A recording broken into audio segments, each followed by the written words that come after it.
Hi frutti. మా పాప అండి. ఏం చేస్తున్నావు? దీని పేరు ఫ్రూటీ.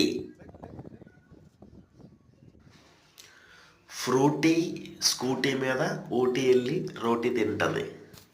మా పెద్ద పాప అండి, మహా సదును. సదును అంటే అంత ఇంత కాదు. నేను చూడండి, గొయ్యి తవ్వుతున్నాను, వస్తుంది చూడండి, ఏ డబేలు దిగుతుంది. అస్సలు కుదురుకుండదు. అమ్మయ్య దిగిందా, చూసారా అందరనే.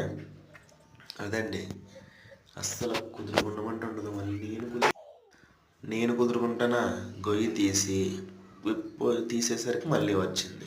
తీస్తే అందులో కూర్చున్నది. కూర్చొని దిగి గొయ్యి మట్టి అంతా వేసి కప్పెట్టేసాను. కప్పెట్టి దాని సంతోషం చూడండి, అని అవుతుంది. బుడ్డి పుడక, పేరు ఫ్రూటీ.